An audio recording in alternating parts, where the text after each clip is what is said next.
Hello dear students. तो आज हम लोग डिस्कस करने वाले हैं वैद्युत धारिता चैप्टर के न्यूमेरिकल्स हम लोग कर रहे थे। देखिए, थोड़ी सी बात आप लोग ये समझ लीजिएगा कि इससे पहले की क्लास में हम लोगों ने कुछ क्वेश्चन किए थे। आज कुछ टेक्निकल इशू होने की वजह से आज आप लोगों की क्लास लाइव नहीं हो पाई है। तो आपको ये रिकॉर्डिंग वीडियो लेक्चर आपको यूट्यूब पर मिल रहा है, आप लोग पहले इसको पढ़ लीजिएगा। ठीक, फिलहाल न्यूमेरिकल बेस्ड है तो कोई प्रॉब्लम भी ज़्यादा ना होनी चाहिए किसी को। और फिर जो है हम लोग इसके बाद आगे नेक्स्ट डे पर जो है फिर हम लोग अपने उसी बात पर आ जाएंगे जहाँ पर हम लोगों की लाइव क्लास चल रही थी, और लाइव क्लास के हिसाब से ही हम लोगों का चलेगा। तो फिलहाल आज की क्लास वहाँ पर ना हो करके यहाँ पर आप यूट्यूब से आप लोग अपना देखिएगा। देखते हैं भाई, सभी बच्चे ध्यान से देख लीजिएगा, समझ लीजिएगा बात को हमारी। देखिएगा, क्वेश्चन आपका लिखा हुआ है भाई, ठीक है ना। क्वेश्चन आपका लिखा हुआ है, कह रहा एक समांतर प्लेट संधारित्र की धारिता, एक समांतर प्लेट संधारित्र की प्लेटों के बीच मोटाई d में यदि d/2 मोटाई की कोई धातु की पट्टी रख दी जाए तो उसकी धारिता पर क्या प्रभाव पड़ेगा। ठीक, कह रहा यदि d/2 मोटाई की कोई धातु की पट्टी रख दी जाए तो उसकी जो है कह रहा था उसकी धारिता पर जो है क्या प्रभाव पड़ेगा करके ये हम लोगों को दिखाना है। भैया ध्यान दीजिएगा ज़रा। देखिए, सबसे पहले जो समांतर प्लेट संधारित्र था उस समांतर प्लेट संधारित्र की धारिता हम लोग देख लेते हैं कितनी होती है। ठीक, समांतर प्लेट संधारित्र की धारिता जब उसके बीच वो टिप मोटाई की पट्टी नहीं रखी गई थी तब, जरा देखते हैं भैया।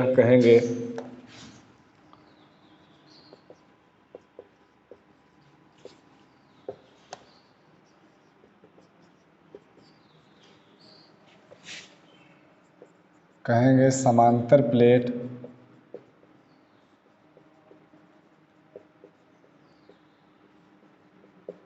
संधारित्र की धारिता जब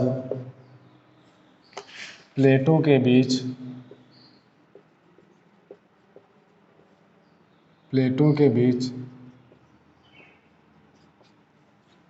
टी मोटाई की पट्टी नहीं रखी गई थी, जब प्लेटों के बीच टी मोटाई की पट्टी नहीं रखी गई थी तब समांतर प्लेट संधारित्र की धारिता। देखिए, याद रखिएगा भाई, समांतर प्लेट संधारित्र की धारिता का जो व्यंजक होता है वो होता है सी नॉट। देखिए, और हाँ, वायु में हम लोग देखेंगे भाई, वायु में देखेंगे। देखें तो वैसे तो होती है क्या कि A epsilon not upon D, लेकिन यहाँ पर अगर हम लोग सबसे पहले मान लें कि उनकी प्लेटों के बीच निर्वात था। ठीक, हमने माना, यहाँ से लिख देते हैं, माना प्लेटों के बीच पहले निर्वात था। ठीक, तब उसकी धारिता हम निर्वात में संधारित्र की प्लेटों के बीच की धारिता का फार्मूला जो है निकल कर आया था आपका C not is equal to epsilon not A upon D, epsilon not A upon D. अच्छा, अब जरा बात समझिएगा। तो हम लोगों का निकल कर आ गया भैया C not is equal to K epsilon not upon D. तो K की वैल्यू हम लोगों ने रख ली 1। जब इसकी प्लेटों के बीच टी मोटाई की कोई पट्टी रख दी जाए, जब इसकी प्लेटों के बीच टी मोटाई की क्या रख दी जाए, कोई पट्टी रख दी जाए, जब प्लेटों के बीच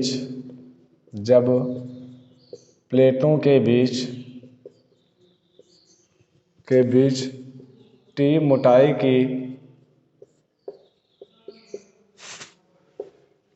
के परावैद्युतांक वाली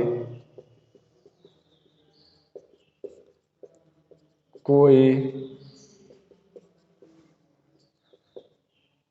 पट्टी रख दी जाए, तब इसकी प्लेटों के बीच जो धारिता निकल कर आ जाएगी वो होगी हमारी क्या, C is equal to epsilon not A upon D minus T plus T upon के।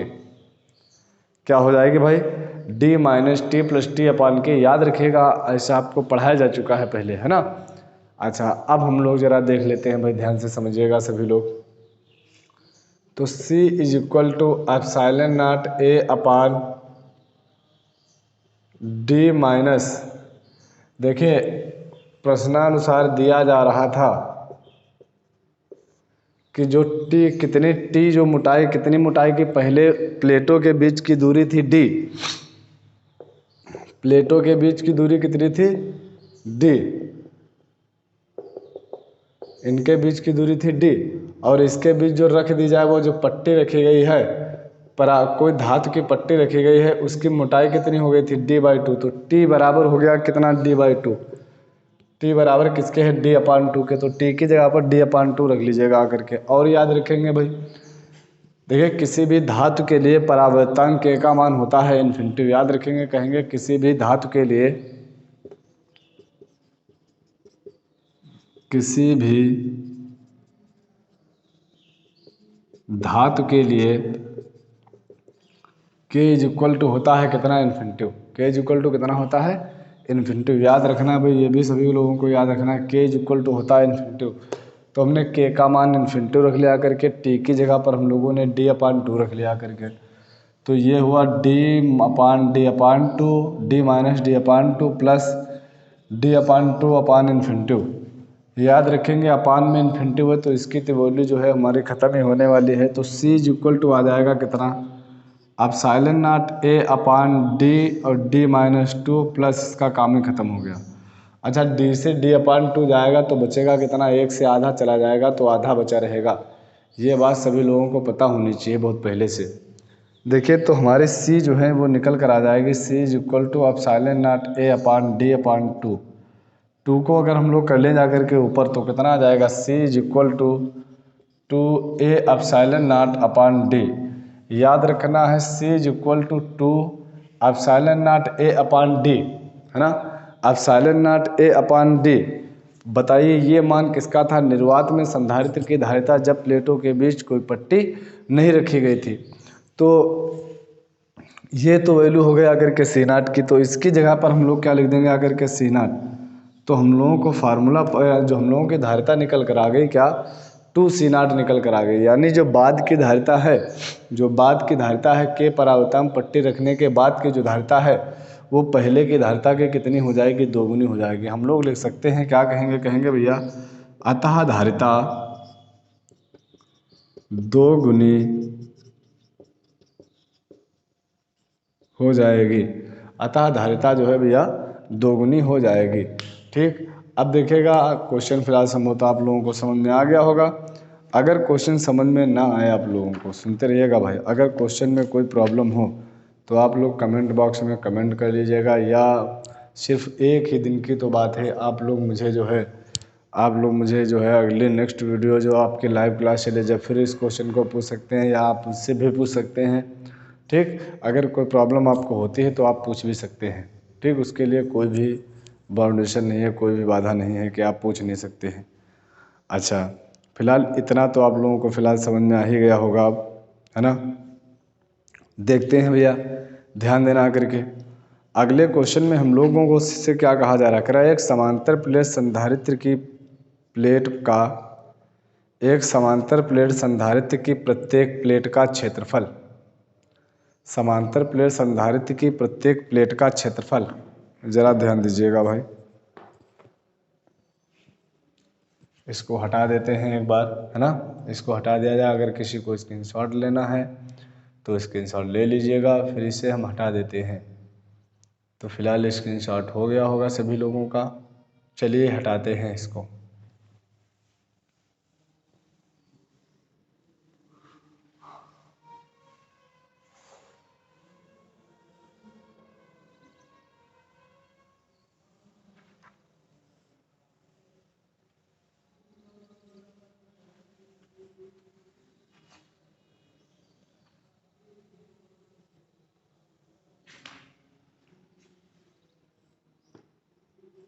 ठीक, देखिएगा भैया,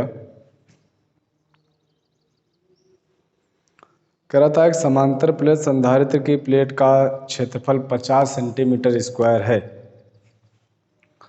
तो भैया प्लेट का क्षेत्रफल हमें 50 सेंटीमीटर स्क्वायर दिया जा रहा है। संधारित्र की प्लेट, प्रत्येक प्लेट का क्षेत्रफल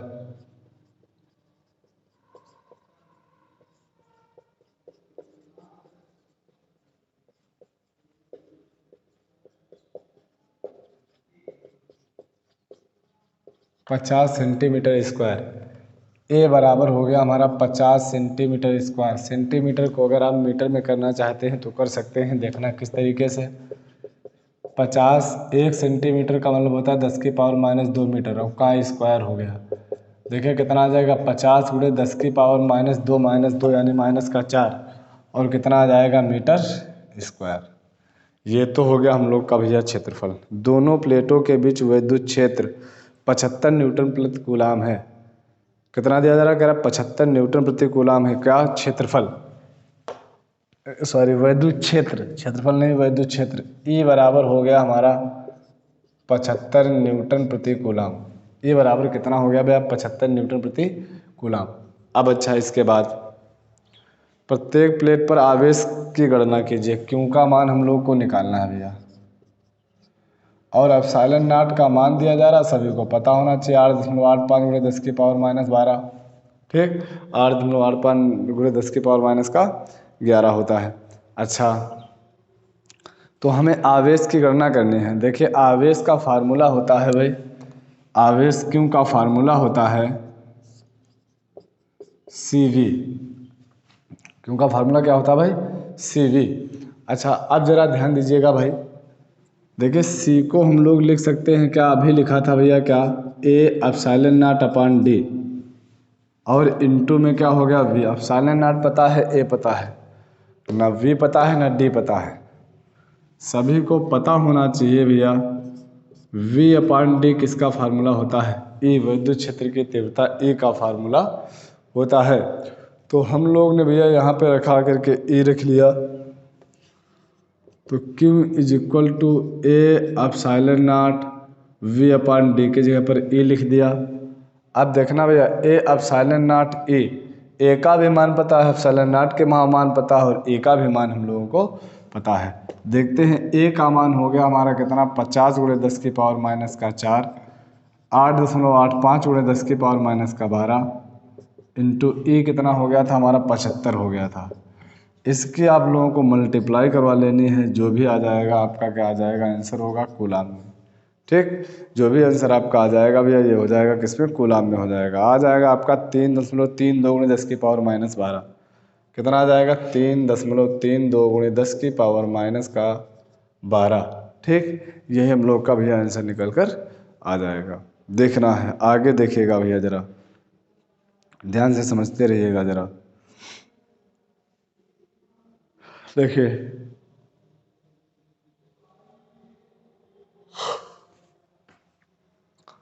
आगे क्वेश्चन हमारा लिखा जा रहा है भाई। करा के परावैद्युतांक वाले किसी पदार्थ के गुटके का क्षेत्रफल समांतर पट्टिका संधारित्र की पट्टिकाओं के क्षेत्रफल के समान है ना? ठीक, यानी क्षेत्रफल कह रहा है कि समान है। अच्छा, परंतु गुटके की मोटाई 3D/4 है। परंतु गुटके की जो मोटाई है वो कितनी है? 3D/4 है। यहाँ D पट्टिकाओं के बीच पृथक्कन है। ठीक, पट्टिकाओं के बीच गुटके को रखने पर संधारित्र की धारिता में क्या परिवर्तन हो जाएगा? अच्छा अब जरा बात हमारी भैया सुन लीजिएगा, ध्यान दीजिएगा सभी लोग। यहाँ से करा इसको रखने पर इसकी जो है धारिताओं में क्या परिवर्तन हो जाएगा, ये हम लोगों को भैया जो है बताना है। देखिएगा जरा, सबसे पहले हम लोग ये समझ लेते हैं। देखिए अगर वायु में संधारित्र की धारिता अगर हम लोग देखते हैं, देखिए क्वेश्चन हटाते हैं पहले, क्वेश्चन एक बार फिर से बोल देते हैं ताकि आप लोग जो है इसको नोट करना चाहें तो नोट भी कर लीजिएगा। एक बार हम फिर से बोलते हैं क्वेश्चन को।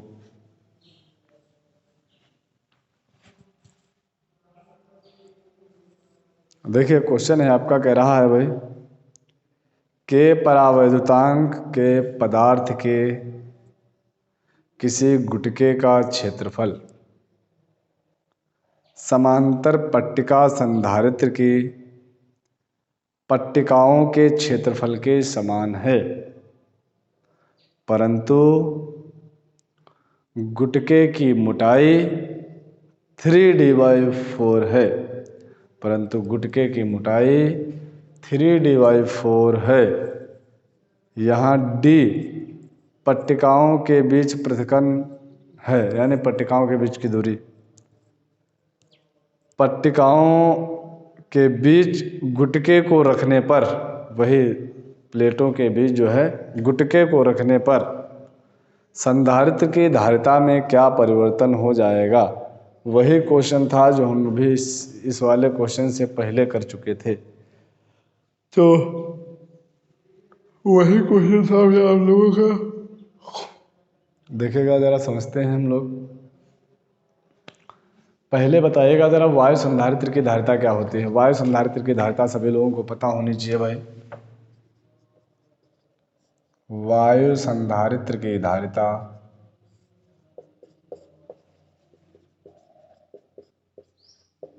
होता है A/0 क्योंकि K की वैल्यू कितनी हो जाती है, 1 हो जाती है। फिर कहा जा रहा था कि इसके बीच जो है मोटाई की पट्टी रखने पर, ठीक। अच्छा, T मोटाई की पट्टी रखने पर धारिता क्या होती है।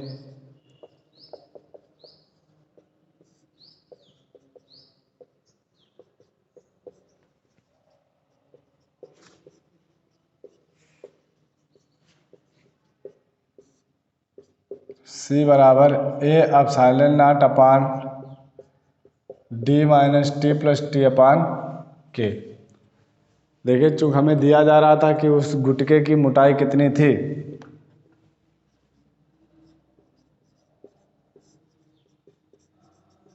गुटके की मोटाई थी आपकी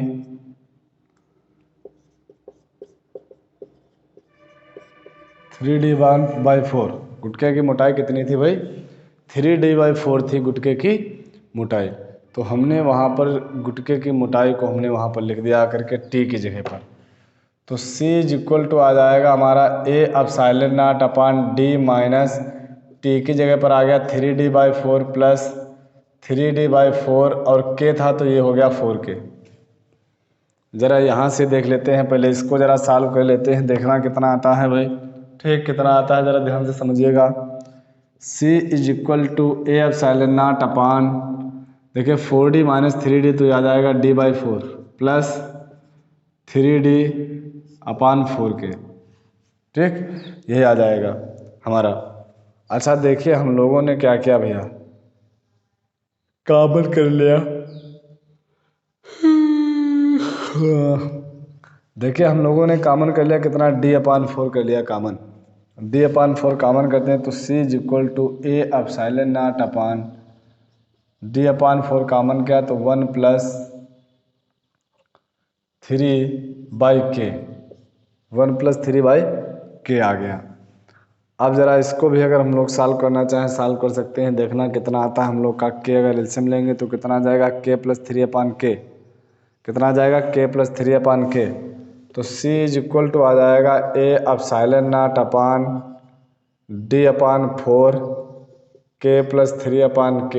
इतना आ गया। K 4K जो है, इसको अगर हम लोग ऊपर लेना चाहें ऊपर ले करके जा सकते हैं तो आ जाएगा, देखना कितना, C =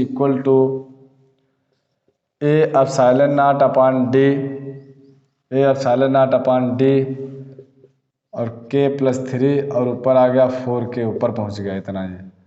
ये A/0/D मान था किसका, C0 का। तो C = 4K + K/3 और इंटू में क्या हो गया, C0। तो धारिता जो है हम लोगों के, जो धारिता होगी भाई बाद में जो धारिता निकल कर आई है वो किसके, 4K + K+3 4K/K + 3 गुनी हो जाएगी। कहेंगे अब धारिता, यहाँ से कहेंगे आकर के, कहेंगे अब धारिता 4K/K + 3 गुनी हो जाएगी। अब धारिता जो है इतने गुनी हो जाएगी। फिलहाल देखिए, हम लोगों ने यहाँ तक के क्वेश्चन देख लिए। आगे भी हम लोगों से कह रहा था कि देखिए अगर उनके जो है धारिता अलग अलग दी जा रही हों तो उस निकाय को जो है इस निकाय की तुल्य धारिता कितनी होनी चाहिए। तो तुल्य धारिता के लिए हम लोगों को भैया जो है उसके लिए अगर समांतर क्रम में है, समांतर क्रम में तो C1+C2 आ जाती है। अगर श्रेणी क्रम में है तो 1/C is equal to 1/C1 + 1/C2 इस तरीके से भैया निकल कर आ जाते हैं। देखिए फिलहाल आज की क्लास में हम लोग अब जो है इतने ही क्वेश्चन लगभग रखेंगे, ज़्यादा क्वेश्चनों को हम लोग नहीं करेंगे। फिर अब हम लोग इसके बाद भैया जो मिलते हैं आपको, आपकी क्लास लाइव क्लास जो आपकी चल रही है तो मिलते हैं। आज कुछ टेक्निकल इशू होने की वजह से जो है आप लोगों की क्लास नहीं हो पाई है, तो अब जो है हम लोग मिलते हैं आपको नेक्स्ट वीडियो में, ठीक। वहाँ पर आप लोग जो है अपनी क्लास में ऐड होइएगा और वहाँ फिर आपको पढ़ाया जाएगा। चलिए फिलहाल आज की क्लास में अब इतना है।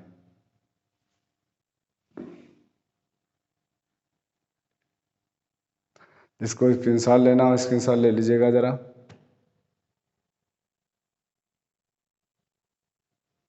ठीक हो गया होगा सभी लोगों का स्क्रीनशॉट।